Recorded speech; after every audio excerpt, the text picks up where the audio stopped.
What's going on? It's Steve of Michigan Outdoor Obsession, and welcome to the weekly fishing report. This week's fishing report is brought to you by Ultimate Deer Products. Go ahead and hit that link inside of our bio and check out all their products on their website. They are Michigan made. They're made right there in West Branch, Michigan. So support local and check them out. Let's get right into it. So in the lower Saginaw Bay, poor weather conditions limited anglers' efforts. The few anglers who made it out caught a few yellow perch at the mouth of the Saginaw River in 25 feet of water using perch rigs. Anglers for fishing for walleye had no success in the bay because of the very muddy water. On the Saginaw River, rain over the weekend left the Saginaw River very muddy. The poor water clarity made the very poor walleye fishing. Anglers reported marking fish with electronics but weren't able to get any bites. In the St. Joe River, poor weather conditions limited angling activity. Pier anglers found fishing to be a little inconsistent, but when it was good, lots of coho salmon and a few brown trout, steelhead, and whitefish were also caught. In the St. Joe River, anglers were still catching steelhead in the lower river and up at the Berrien Springs Dam. Black River, anglers fishing in the Black River caught steelhead along with a few suckers and catfish. Tawas, fishing from the pier was reported slow. Lake trout was caught here and there, but most anglers had trouble getting them to bite. Poor weather conditions limited boat activity.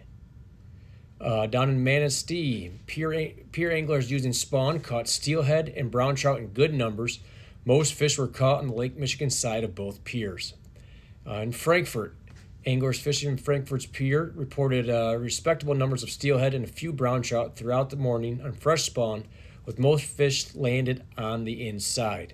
Boat anglers landed a few brown trout, but the bite was slow due to the colder temperatures. 2 docks are in place at the boat launch.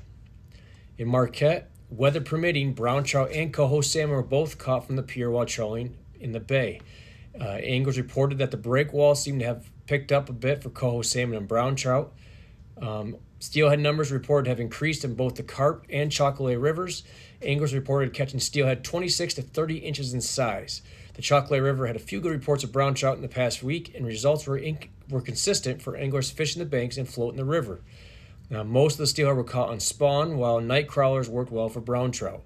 Chartreuse buckeye jigs worked well on the breakwall. That is your weekly fishing report. Again, brought to you by Ultimate Deer Products. Head on over to the link in our bio, hit that link, check them out. Like I said, it's a Michigan-made company, and they are right there in West Branch, Michigan. So, guys, have a great weekend. If you don't have power yet, my thoughts are with you. Hopefully it gets on quick for you guys. But anyways, have a great weekend, and we will see you again next week.